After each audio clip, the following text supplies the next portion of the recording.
Welcome back to Children TCG. I'm Caiden. And I'm Eric, Caiden's dad.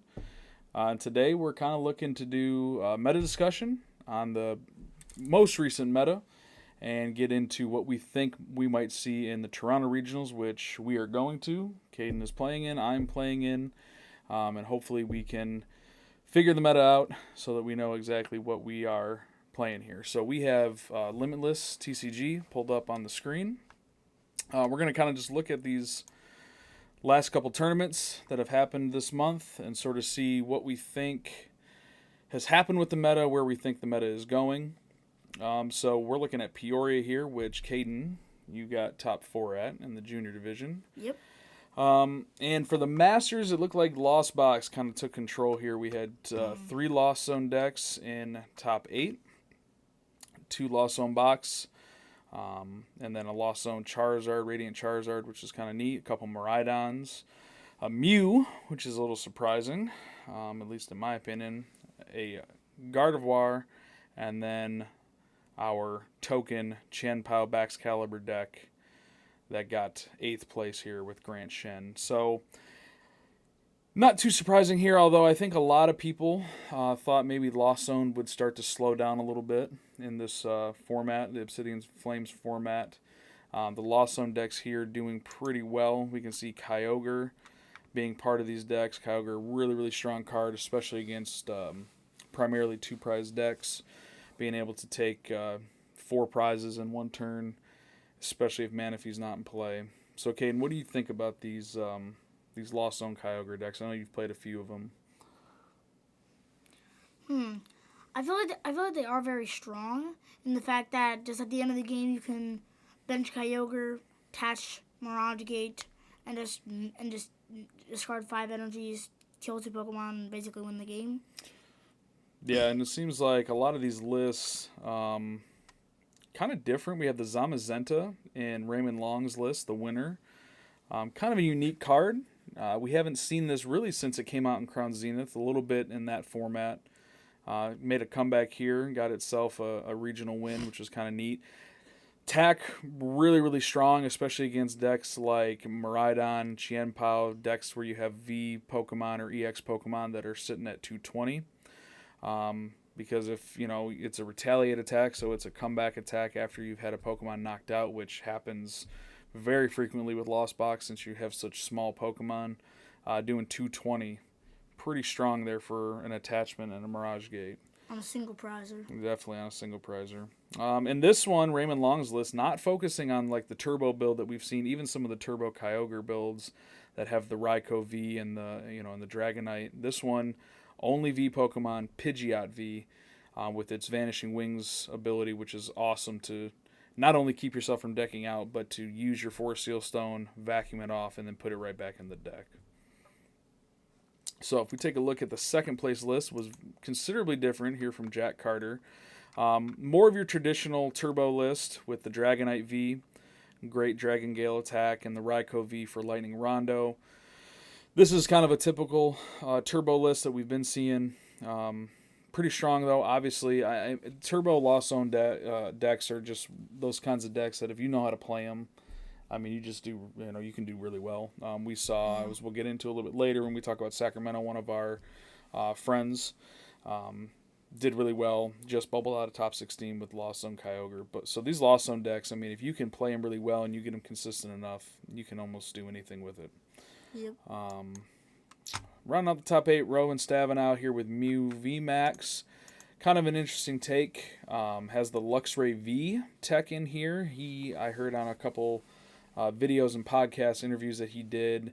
This was primarily intended for the Charizard matchup, using essentially Fang Snipe to look at your opponent's hand and start taking those pieces out. As someone who plays Charizard regularly, you can attest to how difficult that would be to deal with if they're taking rare candies or the evolutions out of your hand. And not only that, but also, I believe, played the Grabber here as well. So, opponent reveals their hand, you put a Pokemon there to the bottom of your deck. So, if you are hitting Iono, Grabber, Luxray all in one turn and just getting those pieces out of Charizard's hands, suddenly this matchup, which normally should be really, really bad, right, all of a sudden becomes pretty decent. Now, of course, with this list doing well, as you can see, it only has the 4 DTEs in there. And with this list doing well, Spiritomb might go up in play, which would completely kill this deck. Absolutely, yeah. Yeah, because Spiritomb, of course, shutting down all V's V Pokemon abilities, basic V Pokemon abilities. That would shut down Genesect V, which is really what makes me work, right? And with the Spiritomb, you have to play Fusion Strike energies, and then you're going to take out the Luxray, the Grabbers. It becomes a completely different deck at that point, right? That's Fusion Mew. So props to Rowan for making the good meta call and getting it done, and hopefully dodging all the Charizards. It seems. Then we had a pair here: J.W. Krewall and Jesse Parker pulling up with Miraidon. These guys obviously playing this deck a lot along with Andrew Mahone and that gang. I know there were some issues here with J.W. Krewall's deck list. He had some errors or something like that, but pretty typical here. No real big shock. Maybe the Mew EX being an addition that some lists don't really see, but other than that, pretty standard Miraidon list, right? Just turbo through, get as much energy on the board, and start hitting as hard as you can. Yeah. That's what Miraidon's all about. It does play 3-path, so that was an include that he had Jesse Parker's list. Also had those 3-path, but did not have the other stadiums. And I believe J.W. Krewall, I want to say, actually had escape ropes in his deck. He intended to have escape ropes instead of the beach courts, but there was a deck list error that messed that all up. Here, Jesse Parker's list, we don't see the Mew EX. So, as a Miraidon player myself and someone who barely missed day 2 at Peoria at this event, I didn't see the value of the Mew EX or the Zapdos EX, which were 2 additions that a lot of people were playing around with in Miraidon. I went more consistency, trying to just get as many energies in play and start attacking as soon as possible. So I kind of admire this list a little bit for that. Pretty solid. This is kind of the standard for Miraidon, as we see. Yep. Very interesting list here with Terrence Miller, the Lost Zone Zard deck, Radiant Charizard. I heard a couple of interviews that he did about this deck list, and really he straight up said, don't play this deck unless you know how to play Radiant Charizard Lost Zone, because it is very complicated. He's got a lot of text in this deck. Kind of the whole deck's purpose is to get stuff in the Lost Zone and use Sableye, of course, Lost Mine, to throw damage over the board. Use Radiant Charizard for the big boom at the end of the game. He played the Ditto with the transformative start to get basically an extra comfy in play every game. If you start with Ditto on your first turn and you have it in the active spot or on the bench, you can essentially discard it and get a basic out of your deck. So it gives you the chance, 5 chances to get a comfy start, which is really, really important in these kinds of decks. Articuno, put in here from Pokemon Go with its ability Ice Symbol, adds 10 damage to water Pokemon attacks. Basic attacks, yep. That's going to help, of course, with Cramorant. This Lost Zone deck focuses on using Cramorant really more than any other type of Lost Zone deck, because it's all about just getting damage in play and getting as much damage as possible. This would help knock out any Pokemon at 120, which would be, a range of different Pokemon. Which ones can you think of off the top of your head that this is going to help? You can use it to one-shot stuff like... I know, it's kind of tough, but it has a ton of great uses. That coupled with, again, the Sableye spreading damage, Hawlucha here to help you in the mirror to take out 2 Comfies in a turn. Hawlucha ping 2 of them on the bench, and then you Sableye, 60 damage on each. This playing the Spiritomb, of course, going to be really helpful against decks like Lugia. A lot of people going into this format, this was the first tournament in the Obsidian Flame format. And there was a lot of people thinking that Colorless Lugia was going to really be a hard-hitting deck and something that people were going to bring to the tournament. Turns out, not so much to this tournament, although in future tournaments we'll talk here in a minute about it. But Spiritomb definitely helpful against any deck that's really relying on Lumineon, or decks that are relying on any kind of V Pokemon, Mew. Like I said, Lumineon decks. Most decks, at least, are at times bringing Lumineon in. So that is something you have to consider if you're going to play a Luminion in your deck, is that people could be dropping in Spiritombs. Other than that, ton of different cards in here. Roxanne, of course, going to be really powerful against any Lost Zone decks. Other than that, pretty simple. Echoing Horn, big for Lost Zone now to bring Pokemon out of the discard. 2 Clara to get the Charizards and Sableye back and power them right back up. So, really, really cool list. Probably the last time we'll see Radiant Charizard Lost Zone box do real well in a tournament, but who knows? Maybe we'll see it in the future too. Maybe somebody will innovate. All right, Brent Tonneson, great Australian player, playing Gardevoir. He's kind of been on a tour of the world here on regional swings, but fairly typical Gardevoir here. Tord Reklev sort of set the standard. People have just been tinkering with it a little bit here and there. Nothing too crazy in here. The Mew EX would be an include that we don't always see in Gardevoir decks. Not sure if it's really worth playing in there. I want to say it was probably intended for early Greninja plays to copy Greninja's Moonlight Shuriken attack against Lost Zone decks or against the mirror other Gardevoirs. But pretty typical here. Not a whole lot going on. And then, of course, the final deck in top 8. Chien-Pao Baxcalibur. Pretty typical list of what we've seen most recently coming out of a lot of Canadian lists. I think the Canadians were the first ones to bring this to Worlds. Very item heavy build with the Pokestops. Really, really cool. If you can pull off, the turn 2 Greninja, I mean, it's wild. It's really cool to see. Of course, Chien-Pao just a mammoth attacker hitting for infinite damage, especially with Baxcalibur adding the ability to put as many energies on board as you can imagine. So really cool deck that we'll probably see in the future. It'll be kind of the standard for Chien-Pao going forward. All right, any huge surprises here, Caiden, that you can see? A couple Zards here in top 16. Mm-hmm. Any other crazy things you can see? I mean, like, but I'm like, besides like the. I guess the only thing that I'm really surprised by is the Lost Zone Zard. Like, I was not really expecting Stable Zard to do really well. Like, I thought that deck had died off a long time ago. Yeah, and it kind of did. Pedro Torres from Europe, I know, has been playing it really since it came out. We know that, Tord Reklev had a run with it. I want to say Piper Lepine had a run with it too last year. But really, it's been sort of Turbo Lost Box and Kyogre that we've seen really the focus of Lost Zone decks here for the past 8 months. So it is really cool to see a Lost Zone Charizard deck in there getting some play. Of course, the Charizard lists really, really mixed, really varied. Here we see just the kind of standard 4 Arven list. I think this is just kind of gained the nickname of Arven Zard. Very similar to the deck that you played as well, and we'll get into that. Although he plays 2 Mew. Pretty neat. Definitely helpful.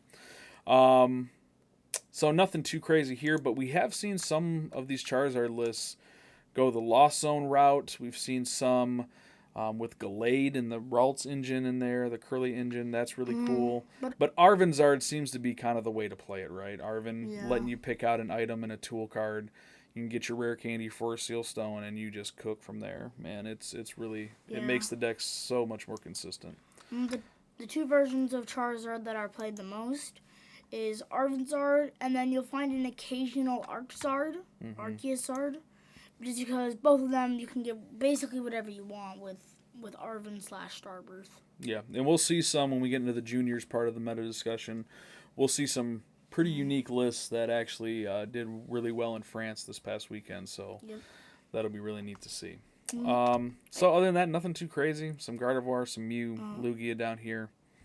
I guess the only other thing that's really surprising to me is that there's not a lot of Lost Zone Tina decks.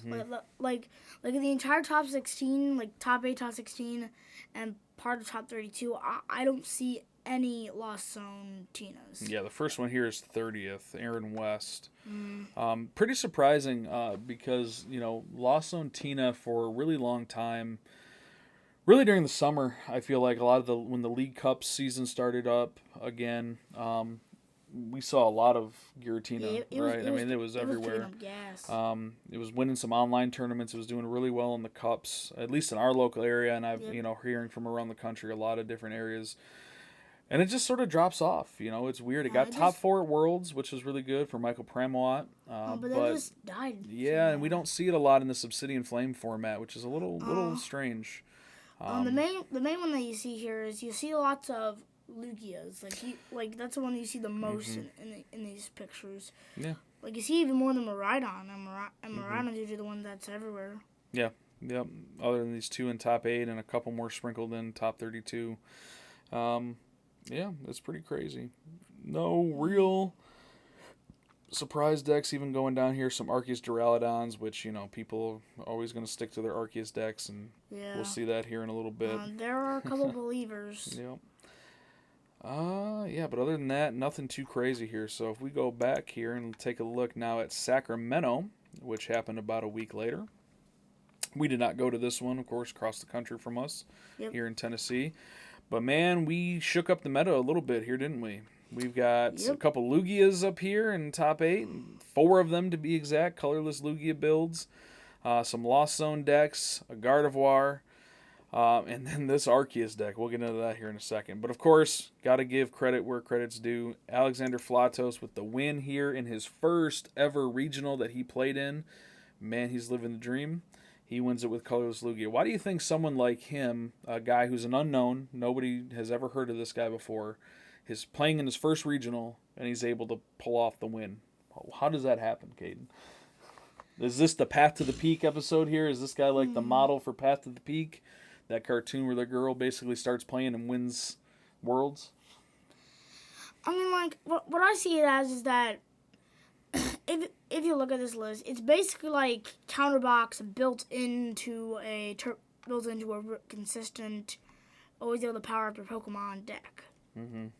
Because you got that Mew, you got that Luxray, you got the Weirdeer, Yeah, just a lot of different and attackers you you can got use. the Snorlax. Like you Yeah. hit them with a bunch of Snorlaxes Mhm. to make them go down. You made them only take one prize knockouts.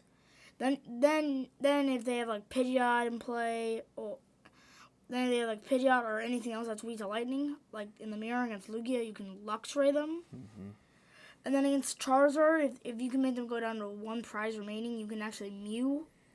And then you have the big hitter Weirdeer who can hit for infinite numbers depending Yeah. on how many energies he's got on him. Comes in, goes crazy. Now, of course, you, a Lugia player for a long, long time last season, you know the inconsistencies that the deck has. Yeah. You rely so much on these Archeops, getting them in the discard turn 1. And unfortunately, there are multiple times where you fail. Yeah, and it happens, and that's sort of part of the deck. And I feel like that's what makes this deck so good for new players, for players who Yeah, are 'cause- not super skilled in the game. And I would put myself in that category as well if I had the desire to play Lugia and to base my entire tournament on coin flips and on just the hope of getting this setup. But Yeah. when you do, I mean, it's super powerful. You can do almost Yeah. anything if you manage your resources fairly well and keep these energies, 15 of them.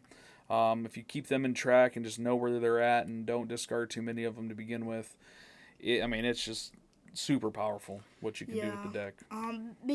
Before this Cardinal Valley rotation happened, this deck was like the deck, and Yes. I know that from experience that when we had when you had all the Sword and Shield formats, like Yeah. this deck.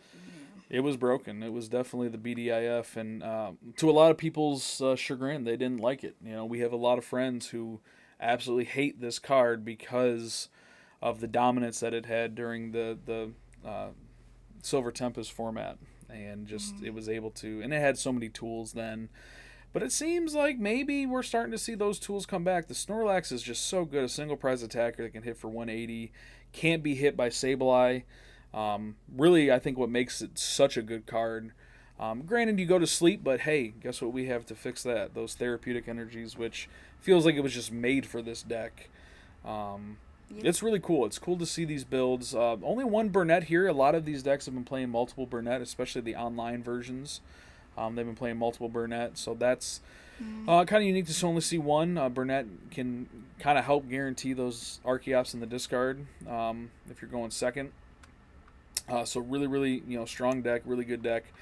But man, let's get to the fun stuff here. Another first-time regional attendee I'm sorry, I definitely want to see his name. Nicholas Abate with the Arceus deck. Now, Arceus decks kind of fallen off of late. Yeah. So it was really kind of neat. I remember turning into the stream, not really having any idea. I knew that there was an Arceus deck that had done pretty well, and I turn on the stream, and it's the finals, and I'm seeing a Lugia deck versus an Arceus deck, and I just couldn't believe it. Especially when I saw this thing, Gyarados VMAX, the partner that Niccolo chose to make with Arceus here. Just pretty crazy. Now this card right here, it's not seen really any play No, in not the at time all. at the time that Yeah. it was released. Yeah, and the idea behind the deck, I want to say, this is what I've been hearing, is that the point of this card being included was to use Hyper Beam against Charizard EX. Discard an energy from your opponent's active Pokemon. Charizard already kind of tight on energy, especially if you have the energy that is in your deck already spread out on your board, and you use Hyper Beam. Only does 120 damage, so not gonna knock anything out, especially not Charizard. But it is gonna remove that energy from play and make it kind of difficult for the Charizard player to chain the attacks that they need to chain to win the game. Now, now as a Charizard player, I can't really say much but what I do know is that even though this was probably built to beat Charizard, or at least counter it a little bit, Charizard has its ways of getting around stuff. Like Charizard was thought to be like a really bad card. Like it was thought to be at the bottom tables for every regional, and yet we got it up here. Another cool card, Slacking V in here. Hits for 260 for 4 energy. That's a lot of energy, but man, that's a crazy attack. It's one of the harder hitting attacks that we have in the format. And of course, playing that along with the 4 Path to the Peak here in this Arceus build, going to be really powerful to shut off Slacking's ability, which says you can really only use this attack when you're on odd prizes, right? So you play Path to the Peak, shuts that down so you can attack whenever you want. Hitting for 260 a turn is pretty intense, right? We also got the Barrel in here to help for draw. Arceus deck's renowned for being really poor at drawing cards, so the Barrel helps that a lot. And then, of course, Arceus V-Star Starbirth, one of the best abilities in the game, one of the best abilities we've ever seen in the game, really.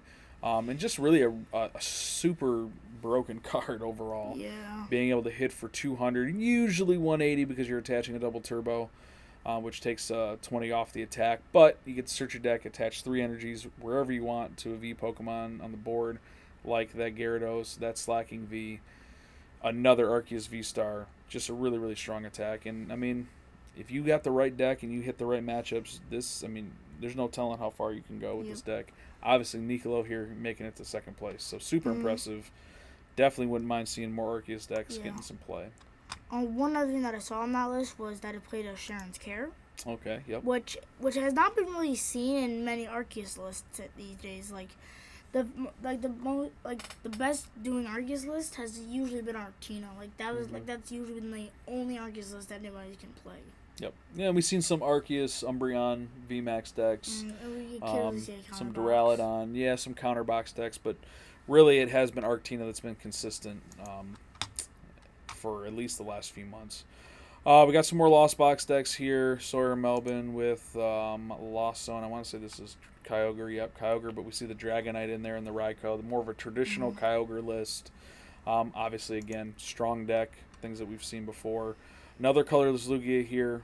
I know this player, Dorian, is he's Canadian. He was a pretty good senior player back in the day. Again, fairly typical colorless Lugia. Not a whole lot different from the first place list that we saw. Still opting only one Burnett, though. And only has the 2 Lugia V-Star. You know how that can be sometimes. Didn't do so well at a regional because you're winning in and prize your 2 V-Stars. So you know that can be trouble if you don't prize but hey, well. he did. he did. He got top 4 in a regional. Ryan Harris here with Gardevoir. I think this is just a typical Gardevoir list. Yeah, the 2 reversal list. Does include a Spiritomb, which you don't always see. Doesn't have the Mew EX. So again, this is more closer toward Recklev's build. Just adding the Spiritomb in here. Probably going to help against those Lugias. Probably explains why he did as well as he did. We have Charlie Kerr with another colorless Lugia. Again, fairly similar list to what we've seen. This one playing the Radiant Charizard, which is something that some lists leave out, some don't. Obviously has the 3 V-Star, which I would probably recommend. But again, more traditional Lugia list. We have Azul GG here with his Lost Zone Kyogre, essentially taking Raymond Long's list from Peoria, getting top 8 with it. Again, basically the same list. I think that he might have mentioned there's a couple changes in here, but for the most part, very similar. And then rounding out the top 8, another Lugia. Colorless Lugia. Squawkabilly, a Ditto, which is a little bit of a change. A lot of people wanting to play the Ditto for the extra consistency of getting turn 1 Lugia V. Maybe a little bit of a risk there because it's a dead card after turn 1 if you don't get it. You wouldn't play it in yours, is what you're saying? I don't know, but like, at the same time, like this deck is filled with dead card after dead card after a certain time. Like you have Burnett in there, Yep. You have the Drapion, you have the Squawkabilly. Yeah, all cards that if it's not in the right matchup or you don't get them turn 1 or early in the game, they're pretty much useless, right? The same thing with the Archeots and the Lugia Vs and V-Stars. Now, luckily, you do have the Ultra Balls, obviously, that can help thin. But yeah, you're right. It's a lot of cards in here that can be dead cards and can really gunk up your deck later in the game. So I bet he was thinking like, I already play all these dead cards later in the game. What's the harm in playing this one? What's the harm in playing this one more maybe? Yeah, that's true. Now he does only play the 2 Snorlax. Most of those other lists we saw played 3 Snorlax.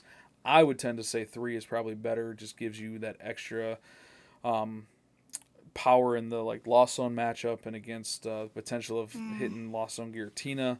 Again, we talked about that kind of dropping off, but it also gives you the option up against Charizard. You can make them take odd prizes. Yes, yeah, and force them into the new play. And that's really, I think, a part of the game that's not really focused on, especially by newer players that aren't experienced as much, is the importance of throwing your opponent's prize trade-off. Because that can really change a game. That can change the course of a game if you're able to put your opponent to this odd kind of prize makeup where they have to take more knockouts than they really want to. And that can really be the difference between winning and losing a match. Yeah. Other than that, we do have Braden Elford here with another Arceus build. I think this one was, this was the more typical Duraludon. Does have the Mawile in here for Tempting Trap. Yep, 2 Mawile in there for Tempting Trap. So this is kind of a unique build. One that we've seen a little bit here and there. Alongside the Klefki builds of Arceus. There was one to a deck called Arceus. You played just everything unlocked abilities. Yep, and that was a deck actually that Braden Elford was one of the ones that helped create. Other than that, we got a couple Miraidons. You have a Chien Pao, Grant Shen again, who got top 8 at Peoria, gets 12th here. Been having a pretty good season. Yeah, we got some Rapid Strike boxes. Yeah, Rapid Strike boxes. Those are pretty good matchups here. Here, of course, our buddy Nelson, who was able to do really well with the Lost Zone Kyogre. Not too crazy here. He does play the Ditto. He afterwards said Ditto's useless, don't play it. So someone who bubbled out of top 16 here kind of saying Ditto's not worth it. But friend of the channel there. But yeah, I mean, nothing too crazy going on. An Arc Charizard here, the highest placing Charizard EX deck, 23rd. And that's Arceus Charizard. Not the greatest performance for Charizard in this. But Panic Mask. Yeah, they got a Panic Mask, couple Panic Masks. I guess that makes sense because, you're never hitting exactly knockouts, so you might as well. That might be something for me to think about. Caiden here learning on the fly, changing his deck as we go.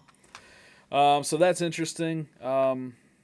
Charizard variant of, or the Arceus variant of Charizard seemed to have kind of dropped off. So it's interesting to see it come back here. Alex Szymanski playing the Lost Zone Charizard. This is, I think, a result of a good player picking up a deck that did well at the last regional and just performing pretty well. And nothing else too surprising. Some Arctinas in here. some Lost Zone Tina. A lot of Chiampaus is what I'm Yeah, saying. there's a bunch of Chiampaus. Chiampao has kind of been on the upswing. That's a kind of a maybe a meta trend that we got to keep in mind. Yeah, it's been a bit of an up and down. And that could explain why the Charizards maybe aren't as highly placing here. And right there we see a Lost Zone Dialga. Yeah, Lost on Hisuian Zoroark. Man, come on. It's coming back. A deck that I'm fond of. I've played in the past. But yeah, a lot of... Now here we get some of what I'm assuming these are more Arven builds of Zard down here towards the 70s. Yeah, not a great performance for Charizard here at this regional. But of course, it performing poorly could affect how people change their decks. Yeah, because a lot of people might see that lack of Charizard and think, hey, maybe Mew's the play. Maybe bring back Mew, and then Charizard feasts, right? You just never know. People watching the channel are going to think we're just Charizard fanboys here. All right, and then our last regional that we're going to talk about here is the Lille regional in France. So something to keep in mind is that a lot of the times the two previous regionals we just talked about were North American regionals, and we do see some different metas in different parts of the world. Here in Lille in Europe, we tend to see European players play somewhat different decks. Of course, there's Sander Wojcik, who's a renowned control player. Didn't do particularly well in this event, but he always is bringing control to events. We see here the winner of the Lille Regional, Fusion Mew. A Mew taking it in this Charizard economy. What are we talking about? Obviously, the Fusion build of the Mew using Fusion Strike Energy, super, super strong with Meloetta and Ice Cube to use those Fusion Strike Energies to add more damage to your attacks. Also, the Fusion Strike Energy helping you beat the Spiritombs, which a lot of people were talking about adding after the Peoria Regionals because Fusion Strike Energy basically ignores Spiritomb's ability, which shuts down your basic V Pokemon's abilities. You basically attach them to at least one of your Genesects, just to let you draw a bit, and then eventually you can either attach more Fusion Energies to your Genesects, or just boss KO them at Spiritomb. Yeah, so nothing too crazy here. This looks like a fairly typical Fusion Mew list. Able to take it home. Consta Calma, sorry if I mispronounced that, but he did really well. And he beat a Lost Zone deck. I believe this was Turbo. Yep, this was Turbo Lost Zone with a Spiritomb and a Ditto. Again, Lost Zone, just a great deck. Probably if we were to rank these decks, I think Lost Zone's probably got to be at or near the top. It's such a strong deck, and if you know how to play it, as we'll see even when we do the Juniors meta, Lost Zone has won its fair share of the Juniors regionals, and mainly because those players they've mastered the deck, they know how to play it, and they do a really, really good job with it. We see Owen Cameraman coming in here with Chiampao. Chiampao, I think this is Chiampao's highest placement in a regional. Third place. Again, that kind of item-heavy Pokestop build that we've been seeing. I think this is kind of the standard way to play Chiampao now. You cycle through your deck so fast. The cross-switcher's huge. Cross-switcher, canceling clone. I've been hit with that early in a game, and it is brutal. Man, it really is. It basically ends your game before it even gets started. So Chiampao doing really well. Owen Cameraman doing really well. Again, another good player showing up with a good deck. Kind of taking it to the top. We do see a Colorless Lugia, so we see Colorless Lugia sort of stay in the mix. Yep. Nothing too crazy here. This looks like your pretty typical as ones that were doing well over in North America. Still with just the one Burnett, so it looks like that's the standard now. We do have a Lost Zone Tina in top 8. Alberto Conti, a very established player, doing really well with Giratina V-Star. Nothing too crazy here. Pretty typical list. Does not play the cross switchers, which I know, of course, your coach Jesper Eriksson would be pretty upset about. But, pretty typical list. Giratina V-Star, just a really strong card. That Star Requiem, able to just delete any Pokemon on the board if you have 10 in the Lost Zone. Really, really powerful, no matter what format we're in.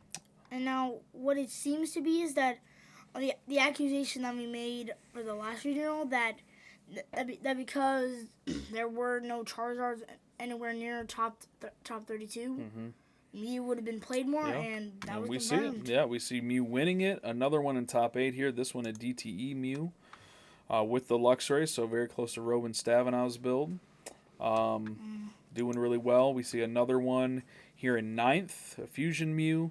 Another one down here in 17th. So obviously, people getting a little brazen, starting to think maybe they can still win with Fusion Mew or regular DTE Mew. It actually seems that Fusion Mew beat a Charizard in the ranking. Yeah, and it looks like, that's pretty good. We do see a Lost Zone Goodra deck. I know this has been kind of taken off in some seniors meta a little bit. Some of the seniors showed up. I want to say the Peoria, Owen Delregard, did really well with Lost Zone Goodra, and a couple other players did as well.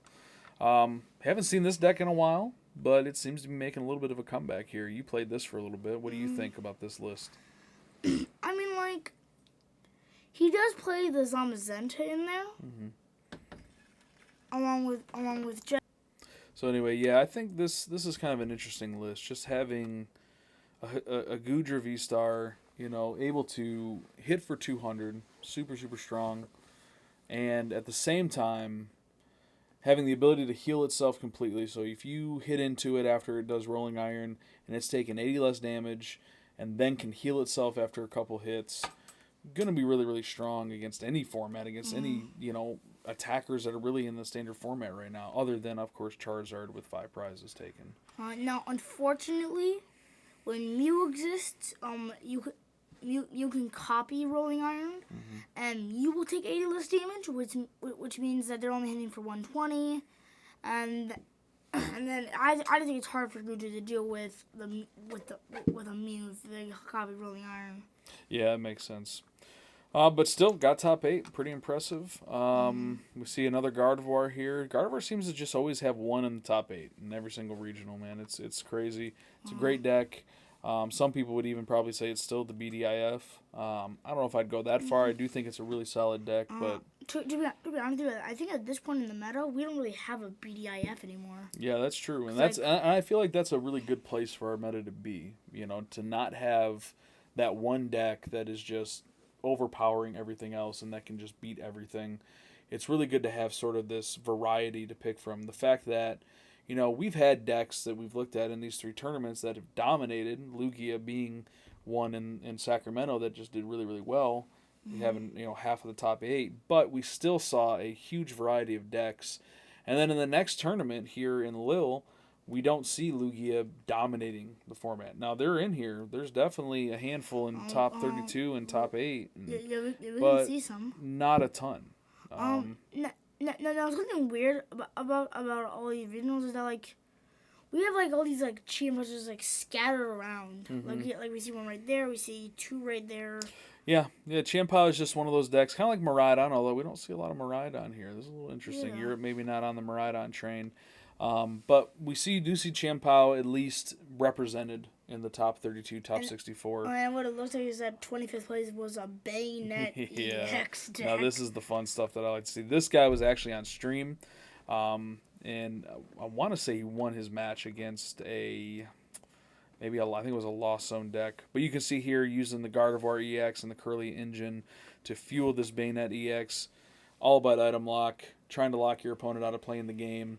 These are the kinds of decks that I like to play and that I'm super interested in. But Bayonet really hasn't seen any success up to this point. It has been a deck that's really struggled to sort of find its place and get any kind of traction and play.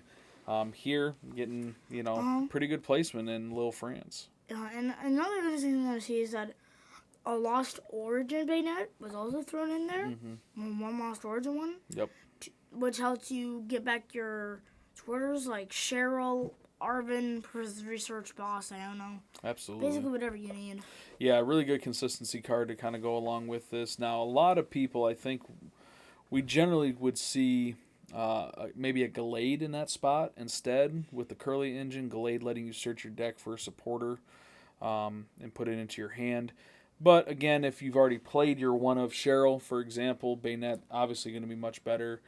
And it keeps you from having to play a Palpad and having to get that back into the deck. And since you're already playing the Shuppets and you only have the 3 EXs, you might as well throw that extra Bayonet in there just to kind of get your cards back. Now, there's also seems to be a bit of a control list because I see a Shadow Rider V. Absolutely. Shadow Rider V blocking the ability to play special energies in stadiums down. That's going to be super important. We do see Shadow Rider V in a lot of control decks for that purpose, to block people from playing special energies or block them from playing a stadium down. Really kind of interesting, I'll be honest with you. This, I don't know if this has any traction to go anywhere in the future, but it's interesting nonetheless to see it in here. We also see another control deck here at 31, Snorlax Stall.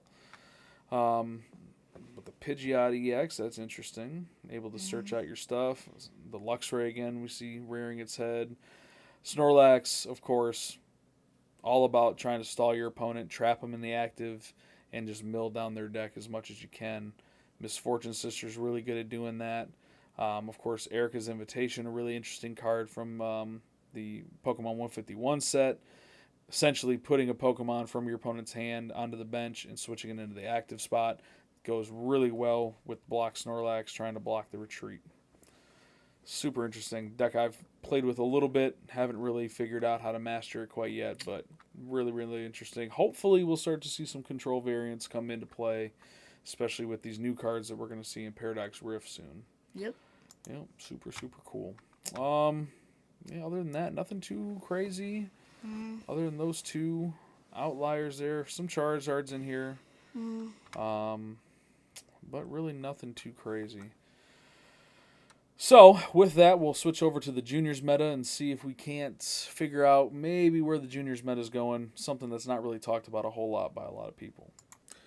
All right, now we're moving over into the Juniors meta. Something that a lot of people ignore. Obviously, most players that are watching content and things like that are Masters, so they're more worried about the Masters meta. And in a lot of ways, the Juniors meta is very similar to the Masters meta, but there are some very unique and noticeable differences that we kind of at least have to keep an eye on and think about when we're looking at this kind of stuff. So we're going to start with Pittsburgh because, again, this was the first regional in North America and the one that we kind of focus in on a lot on because it sort of set the tone for what our meta was going to be in the Juniors division. So we're using pokedata.ovh for a lot of this information because there's not a ton of Juniors information out there that's accessible.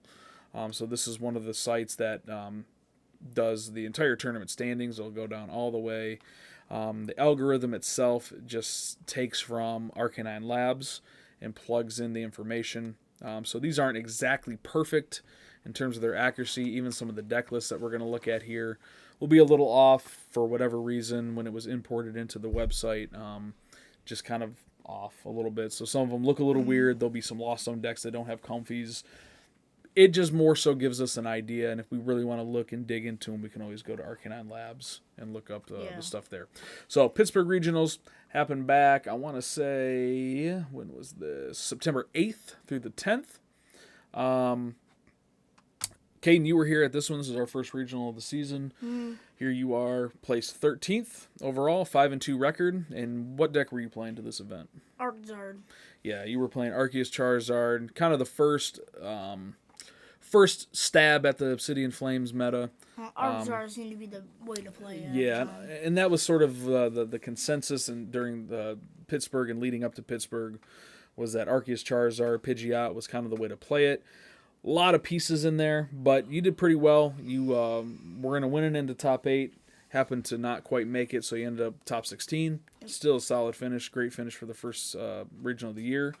But let's take a look at these top 8 deck lists. So Tyler Liu ended up winning this. Tyler L. I probably shouldn't use his last name, but I happen to know him. So Tyler wins this. Tyler's super, super accomplished player. Really, really good. He won this, of course, with Lost Zone Giratina. A deck that I know he's been playing. He's been playing Lost Zone decks for a really long time now. Again, list may not be perfect. I think this is the one where you don't see any comfies, but obviously he had comfy in here. But a Tina deck, something again that up to this point was pretty expected. A lot of Lost Zone Tinas being played up to this point. So he wins it with Lost Zone Tina, has the Snorlax in here as well. So really, really good deck list. William got second place here, and I know for a fact he was playing Charizard Arceus as well. Yep. Again, missing some cards here. No Arceus Vs to evolve these Arceus V-Stars into, but he has the Radiant Charizard, the Pidgeot line. Jacques, I know we spoke with him and his dad after the tournament, or actually leading into top 8, and Yeah. the 2 Jacques was a little bit different, something that a lot of lists weren't playing at this point. Jacques, of course, letting you get 2 evolutions out of your deck. He said he would wish he could have played a third. So really, really good list. William did really, really well. Ryder got third here with Arceus Giratina. He's actually the one that knocked me out of top 8. Yep, he is the one that you lost to and you're winning in. Arceus Giratina, just kind of a solid deck. Really one of those decks that, it's fairly simple. Its game plan is really, really quite simple. Just, get Arceus going, attach energies to the Giratina with the Arceus V-Stars attack, and just start mowing through your opponent's deck. It's just, I mean, that's kind of dropped off a little bit. It doesn't have a great matchup into a lot of the meta right now.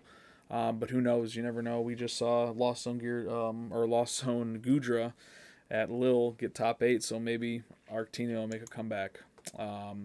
Fourth place here, round out top 4, Elijah L. With a Turbo Lost Zone deck, it looks like. Probably has a Dragonite in here too. It's just not included. Of course, no Comfies. I tend to find that when they play alternate arts or promos, they don't tend to be included in the deck list, but another Lost Zone deck, Elijah, a player that's really good and has played Lost Zone for a while, so he's pretty experienced with it. Johan in 5th here, again with Turbo Lost Zone, so another player that's pretty solid with the Turbo Lost Zone list. Plays the Town Store, pretty interesting. And the Sky Seal Stone, you don't see that very often anymore. Definitely a card that could catch juniors off guard, and, taking 3 prizes off of a V Pokemon, pretty devastating, especially for a junior who's not expecting to see it. So that's a good include in there. Pretty solid list. It looks like it's probably a pretty standard Lost Zone, Turbo Lost Zone list. Elijah Yu, who is not a local for us, but someone who is somewhat close by. We see him at tournaments here and there playing Miraidon. I know he's been playing Miraidon for a pretty long time now at this point, been working on it. Did pretty well, got top 8 here. Pretty standard list, it looks like. I'm sure there's Raikos in here that aren't included, and Mareeps and all that good stuff. Yeah. But path build, so something that was pretty common at the time. Probably the Crown Zenith Mareeps. Yeah, most likely. 7th place, Connor M. with Lost Zone, Turbo Lost Zone. Again, pretty standard list, nothing too crazy, but you can see a lot of Turbo Lost Zone in this top 8. And then Byron here with the Lost Zone Tina. So, of these top 8, I think, was that 5 that were Lost Zone? 6 maybe Lost Zone decks? Mm-hmm. And I think pretty much all of them were... I think pretty much all of them were American players. Yep. Johan here was the only one playing the Turbo Lost Zone list from Canada. So, I mean, really, really good... really good players showing up with some really good decks, and if those Lost Zone decks work, they work, Yep. It's just kind of how it is. All right, moving over to Peoria. Of course, you did very well here, got top 4. The winner here, Connor M., who got top 8 in Pittsburgh as well, showed up again with the Turbo Lost Zone list, this time with the Mew EX, because now Pokemon 151 is legal. Did really, really well. Was able to pull out the victory. Nothing too crazy included here. Obviously, we don't have the full list, so we don't know everything that was being played in here, but fairly standard. The Mew EX would have been kind of the only addition. And I think the Mew EX really helps Lost Zone, especially in the juniors division. Yeah, you can just power from one turn out of the blue. Yeah, and we tend to see in the juniors division, Charizard has a pretty high, I would say pretty high showing. We'll kind of see that here when we look at the rest of the top 8. So Mew definitely going to help against Charizard, especially at the end of the game when you've taken 5 prizes and you can just take that knockout. Yep. Sebastian M. here coming in 2nd. He was playing Miraidon. He was the one that happened to knock you out of top 4. Mm-hmm. Pretty standard Miraidon list, nothing crazy. Just a solid, consistent list. And when you hit generators, man, that's all you need to do. Yep. It is what it is. Hit him. Here's your list, Caiden, coming in 3rd place. The Charizard, sort of a variant of Arvinzard, a little bit different. We didn't play the 4 Arvin. Went with the 1 Research as well, 4 Iono, 4 Boss, which I think you really liked. Yeah, I like that 4 Boss. But of course, we got the Pidgeot in here to kind of back up and give us some help Your include here, Victini EX. Explain to us what that was all about. Why did we include Victini EX? So basically, the one problem that I was always having with Charizard was that I was never able to knock stuff out unless they took prizes, and that was one thing that kind of annoyed me. Like the fact that I had to wait for them to take a prize just to do some extra damage. Mm-hmm. So I thought to myself, what fire attacker can hit for 220 with like 2 to 3 energies? Mm-hmm. And really the only card that fit that definition was Victini EX. Mm-hmm. But with the attack Victory Flame for 3 fires, doing 220, says even though you can't use it during the next turn, It wasn't going to make it to the next turn, was it? you would die, and then Charizard would be hitting for exactly anything it wanted. Yeah, so the idea behind that, I think, was just that, against decks that, you struggled, really any decks with the Vs, basic Vs, Chien-Pao, Miraidon, Lugia, these decks that were very annoying and that you could get the Charizard turn 2 set up with the rare candy and get the energies on board, but then you're only hitting for 180, and it just feels so bad to not take a knockout, on that. You basically piece together your combo and then you still don't take the knockout. So the Victini gave you that option, right? It gave you that ability to take that early knockout and really kind of put the prize trade into your favor. And then, they're going to knock out the Victini more than likely unless they have boss KO on something else. But then again, if they boss KO something else, then you're probably coming in because usually that would only be done by like a Chien-Pao, so then you're coming in and taking another knockout anyway. So this was kind of a tech included to answer those V decks and to kind of get that upper hand early. So I think it worked out pretty well. You didn't use it a ton, but I know that you used it at least once during Swiss rounds against a Lugia and was able to take out 2 Lugia Vs. Before they scooped it up. Before they just scooped it up, yeah.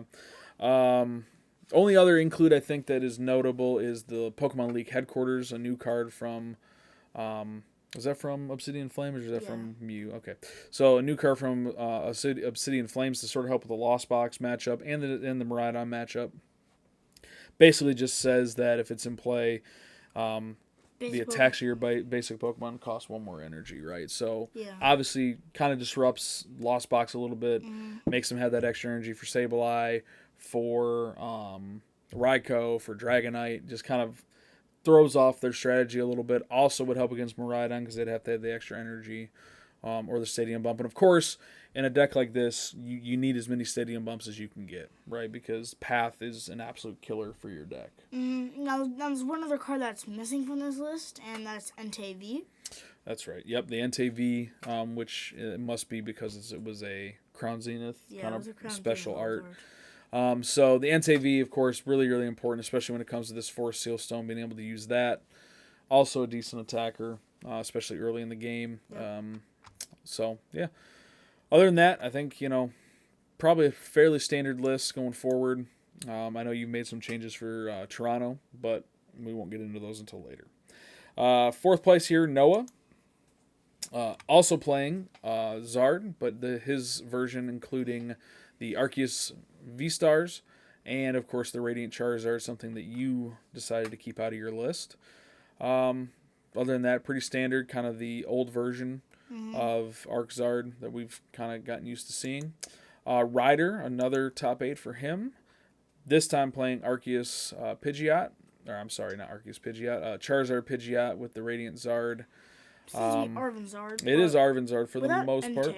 Yeah, it doesn't include an Entei unless he played it like you did with the special art. Only thing that kind of surprises me here is the 50 HP Pidgeys. Could have been a little dicey against Lost Zone decks, but obviously the Call for Family attack very, very helpful early on to help set up if you're going second. Other than that, pretty standard list. Obviously, Tyler here again with another top 8. This time playing Lost Zone box. Sort of maybe a hybrid of Turbo. He probably included the Raikou in here and it's just not showing up. Yep. But a Turbo build nonetheless.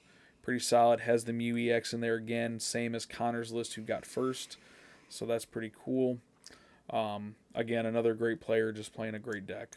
And that's just kind of going to get you top 8 every time. Jose, who you were able to beat in top 8, playing Miraidon.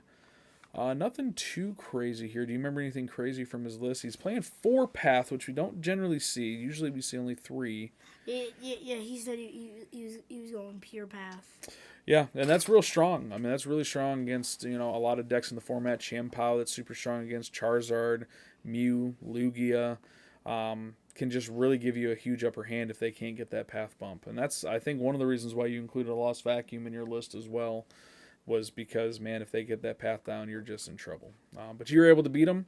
Wasn't able to path you out of the game. So, obviously, you guys still have to draw the cards in order to make it work. Yep. But a solid list. Another good player playing a pretty good list. And then William here, again, another top 8. This time he's playing pretty much the same list he played in Pittsburgh, although he has the 50 HP Pidgeys as well. I remember talking to him. He was pretty excited about those 50 HP Pidgeys. Still the 2 Jocks. Yep, still the 2 Jocks, and it's working for him. I mean, that's 2 top 8s in a row. I wonder if he tried to fit in that third one, though. Maybe. You never know. He's playing the 3 Artisans in a Lost City. Pretty good. Lost City really good against Lost Zone decks, against Gardevoir. Really any deck that's looking to recycle their Pokemon. Obviously, Lost City is going to get rid of that option, so super, super powerful. But yeah, he's playing Arceus still, so good for him. Other than that, a special shout out here to 10th place James, who is a local of ours, a friend of ours. Yep. Did pretty well. He was playing Miraidon. Really just, I think, came in to have fun and ended up doing really, really well. So he was, lost his winning into top 8, unfortunately. But great performance by him either way. All right, moving over to Sacramento now, a tournament that we were not at. And we see some familiar names here. Again, Tyler, William. Just, man, you play good decks, you're a good player, you're going to get top 8. Kind of makes me sad that we didn't show up. Maybe you would have been up here too. So first place for Sacramento, Logan B. playing colorless Lugia. Ironic that Sacramento Masters also winner was colorless Lugia. So colorless Lugia just having its tournament here. Again, nothing too crazy here. Looks like a pretty standard list. Radiant Zard in here, No Mew Archeops. EX, no Archeops, probably the Crown Zenith Archeops or the Promo Archeops, right? Pretty solid, looks good. I mean, pretty standard, looks probably like exactly what everyone else was playing. Second place, Edison, who is a name that is for junior players, was pretty prominent last year. I think this might be his first regional he played in. And he played Rapid Strike Box, kind of a unique build. Pretty good meta call if you think about it. Lost Zone was doing so well in all these other tournaments. You always got to think about Gardevoir. You always got to think about Charizard. Takes a pretty rough matchup into Charizard. Only bad thing for Rapid Strike, Urshifu, Rapid Strike, and Teleon is it takes a really bad matchup into the eventual winner, Lugia, right? Yeah, it does take a really matchup into it. So Edison here hedging his bets, basically saying, "Hey, I'm going to beat everything but Lugia." And it did pretty well because the only thing he didn't beat was Lugia in the finals. So pretty good list. Prince coming in third here, another name, finalist at NAIC last year. He showed up playing Lost Zone Radiant Charizard, so Sable Zard. That's a pretty brave pick for a junior, but Prince is a good player, so it doesn't surprise me that he's able to play it. And this looks like a fairly standard list, probably similar to the list we saw do well in the regionals. The only interesting thing is that it plays a fresh water set. Yeah, the fresh water set, healing damage from, is it all your Pokemon? Each heal 30 from each of your Pokemon. Is it just your Pokemon? That's not the one that does both, right? That's Picnic Basket. Picnic Basket. So, yeah, so that's not bad. That's definitely good in the mirror, especially when you have, a lot of times in the mirror, what you try to do is bench lock your opponent and keep them from getting a Sableye in play. So you spread damage until you can take like all 6 knockouts at one time. So that fresh water set definitely throws a wrench into that plan. So that might be a nice little tech card for the mirror that could really help out. But Prince, obviously, again, another good player getting top 4 with Sable Zard. 4 here is Eric B., a name I haven't really seen.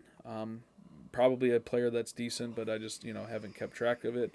Played Turbo Lost Box, again with the Mew EX. It seems like, I don't know if there's a coach out there who all these guys go to and they're just telling them to put the Mew EX in the deck, but it seems like a real solid game plan, especially in a Charizard heavy meta. which Junior seems to have.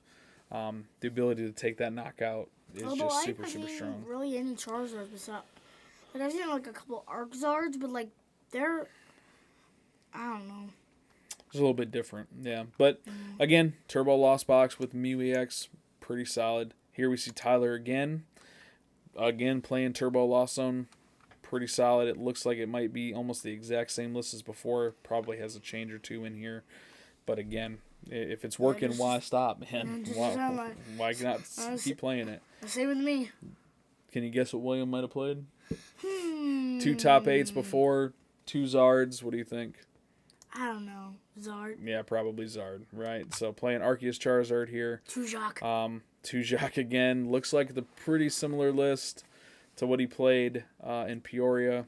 So, pretty solid. And again, if it's working, man, why change it up? Yeah, but like that kid just loves Tujok. Exactly. It's good. Henry, C here getting 7th. Another Rapid Strike box. Such a powerful, powerful deck, especially when you can start using Double Gunner, getting damage on board, and then use that Meta Champ to take that extra turn. Can really change the pace of the game. Yeah. And if you know how to play it as a junior, you've got definitely a huge upper hand. And then to round out the top 8, we got Kenji, who played Arc Duraludon, Umbreon. Pretty interesting. Haven't seen these lists in a while. But obviously it's still a strong list. Arceus is just a strong card in general, especially when you're playing with Duraludon. I thought this might be something we'd see make a little comeback with Lugia doing so well. Obviously Duraludon, super strong card into Lugia. Can't be attacked by Pokemon with special energies. So, I mean, that's just super, super strong. And, it works out for him. This is, you got all these big Pokemon out here. It's hard to knock out, especially if you're playing a deck like Lost Zone. Now, not good for Lugia. It's got Mew now, which can copy Demon Pulverization to go through that effect of Duraludon. Yeah, but it might be hard to get it out, and of course Mew kind of squishy, only has 180 HP, so not hard to knock out if you can get that knockout on it. Yeah. All right, so that's Sacramento. Now we go to Lille. Now Lille, again, this is a little bit different because it's in Europe, so the meta is going to be a bit different. We're not going to see hardly any of these players here in North America, other than Johan, who made the trip over to France for this tournament. But all the rest of these players, for the most part, are not going to make trips over to the United States or Canada to play. So this meta, not as relevant, but still important to kind of see at least what the juniors are playing. Because, hey, you could see these guys at internationals. You could see them at Worlds eventually. So it's important to at least know the names and keep track of at least what people are playing. Gregory V from France wins in his home country. He's a name that has been pretty prominent in the junior division even last year. I think he is the top-ranked non-North American player in juniors. And he showed up, surprise, Turbo Lost Zone. Wins yet another tournament. This time with a Tropius. That's the Charizard counter that I think Lost Zone's been looking for. I don't really see how Tropius is a Charizard counter because you're only hitting for 240. That's true. But of course with Sableye, you can put that extra damage on there. But it's the same with the Cramorant, But is it the same thing as like any other grass type attacker? Yeah, I mean, it's definitely a tough matchup. I think either way it goes, I would probably favor the Mew EX over the Tropius because Mew EX has such, a lot more uses, and it can just one-hit KO the Charizard at the end of the game, probably winning it for you. But then, I just got one, so... Yeah, so it must be pretty good. Second place here, Ethan C. from the United Kingdom. He's playing a Charizard EX deck with Pidgeot, a 1-1 Pidgeot line, which is interesting. A Mew EX and the Delphox V, which I know you've played around with a little bit, winning cups and whatnot, not so much at regionals. But, man, this is interesting. This is kind of an interesting list. For a little while, when Pidgeot was still getting revealed, I was trying to see if, Mew could technically work with Charizard. Yeah, and some interesting includes here. We've got the 2 Serena, Radiant Serena. That's interesting. We have obviously the Delphox and the Mew. Also the Avery. Europe seems to be wanting to put Avery in a lot of decks. A lot of Masters also included Avery in their lists. I mean, it can be pretty disruptive, especially if you're not expecting it to have someone drop an Avery and you got to discard 2 bench Pokemon. that can be pretty rough to come back from, especially in a deck like Rapid Strike or Miraidon or Chien Pao, where you're counting on your bench to be there and to, you're using your resources on your bench. Avery can really just kind of mess things up for you. But other than that, pretty good list here. Interesting, if nonetheless. Leo G from the United Kingdom as well, playing another kind of a similar list. Maybe these guys are testing partners. He's got the Pidgeot, 1/1 Pidgeot, the Delphox, the Radiant Zarina. No Mew EX, at least not in this list. Maybe it was included, just didn't transfer over. Pretty interesting. The Defiance Band, another interesting card. Choice Belt as well. Those are kind of interesting. Neat concepts. Caiden S from Belgium, playing the old Chien Pao. Looks like a pretty standard Chien Pao list for Pokestop item heavy build. Yep. Nothing too surprising there. Chien Pao doing really well. 5th place here is Colorless Lugia. Again, another pretty standard list. Just casual. Yeah, just a regular old list. 6th place, Augustin from France, playing Gardevoir. First Gardevoir we've seen in the juniors in top 8. Performed pretty well. Looks like a pretty standard list, probably just towards double reversal list. Yeah, just basically a copy of towards, maybe like an adjustment here and there. Yeah, very interesting. Johan, of course, coming from North America, from Canada. He gets top 8 over in France, makes the trip worthwhile with a Charizard Gallade list. Something interesting we haven't seen. But maybe might be one of the better builds of Charizard, honestly. One of the most consistent builds, built-in draw engine, not relying on the Pidgeot to get your card every turn. You do have the Gallades in here that can help you get a supporter out of your deck every single turn if you get it set up. Pretty interesting build here. I know you've played with this list a little bit too. Yeah, but go ahead. I just feel like getting the Curlias and Gallade setup is a hassle because it's just another evolutionary line there. You gotta use your Ultra Balls, your Level Ball, you got the Arven for it. While when you're just playing like Arvenzard, like you're just you're just going through your deck, getting your board set up. Others are going like refine. You're going like Curlia, refinement. You have to get like all your worlds out. Yeah, it makes it a little tough to set up, but man, when it gets set up, I bet you're flying pretty good. All right, you're drawing cards, you're getting supporters, pretty much getting whatever you want. And as a player playing against a deck like this, I mean, you got to wonder, is it really worth me boss KOing this Gallade for one prize when I have to deal with this huge Charizard as well? So, interesting list, something that you might want to keep an eye on. Johan, obviously a North American player, going to be back over here. Yep. Probably going to be playing in his home country in Toronto. So, something we're going to have to at least consider. And then rounding out the top 8 here, Lucas, Ruiz from the UK. And he's playing a Lost Zone Charizard list. I'm assuming it has Comfies in it. Maybe it doesn't, though, because you do have the Colress that I believe is supposed to be in here, because this does not look like enough draw supporters. So probably plays 4 Colress, 4 Comfy. Really, really interesting build. Another version of Charizard. Kind of underrated. I think not a list that's been looked at a lot. People have just kind of gravitated to Arvenzard and stuck there. Juniors, of course, they don't care. They're going to try whatever they think's good. And Lucas here choosing to go towards the Lost Zone Charizard list. Pretty interesting. Pretty interesting for sure. So, Caden, what do we think going forward for the juniors? What are you expecting to see in Toronto? What do you think? What are you preparing for mentally to have to face? What do you think the top players at Toronto are going to be bringing to the tables? So I'm preparing to face against probably some Lost Zones. I would not be surprised if a couple Lost Zones showed up. Next thing is maybe an occasion, maybe some Gardevoirs, Miraidons for sure. Mew, I would not be surprised if I face Mews. That'd be best case scenario if you're going to be playing Charizard, right? Yeah, so I think, for junior meta, it's tough. What I've noticed just as a bystander is a Pokedad who's just been kind of keeping up with everything, trying to put you in the best position to do well.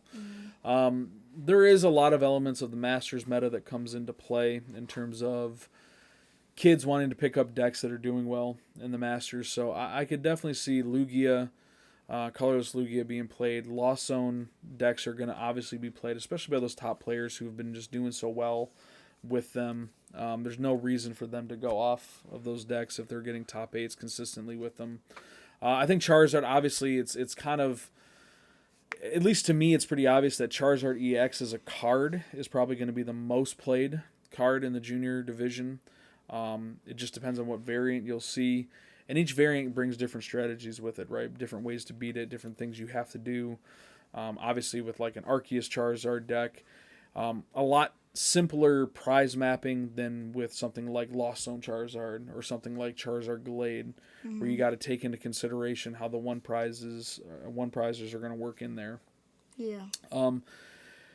Gardevoir is always a threat. I think there's a contingent of junior players that play Gardevoir. I remember you telling me at Peoria that you looked around the tables around you. You were, I want to say, at the top tables because you were doing very well, and you said you saw like 6 Gardevoir, Yeah. but you didn't play a single one. You know, so it's really weird. And those are the people that were still playing.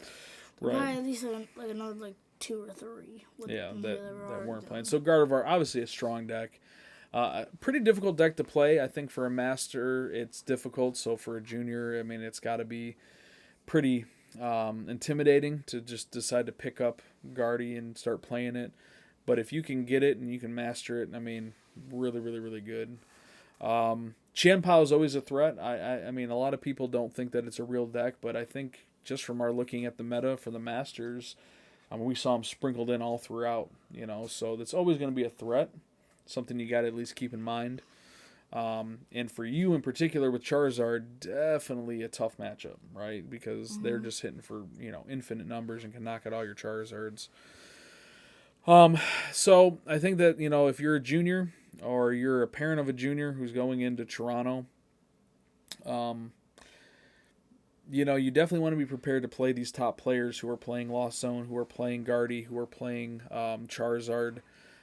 Even the Miraidons will slip in there occasionally here and there just because they're so fast, they're so strong. So, when making decisions on decks and things, always try to consider consistency. I think that's what we try to stick to, is to make the most consistent deck possible.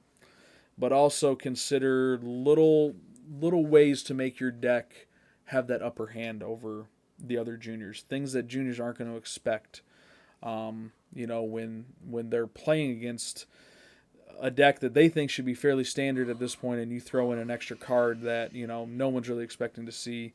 I think for your list in Peoria, Victini EX is a great example of that. Nobody, I don't think, was expecting to see Victini EX, and the fact that you could throw that down and take 2 prizes at, turn 2 of a game is pretty impressive. So I think that'll wrap up our meta discussion for Toronto and the upcoming tournaments. We'll check back in with the results from Toronto, and hopefully it'll be a little bit shorter of a video because we don't have to cover 4 or 5 different regionals. So anything you want to leave them with, Caiden? Any last thoughts? Not really. No, there's not really a whole lot to say. I think we covered it in this hour-long video that we just made. So we appreciate you guys watching. If you made it this far through the video, make sure to like and subscribe, and we will see you next time on the next video from Tier 1 TCG. See ya. See ya.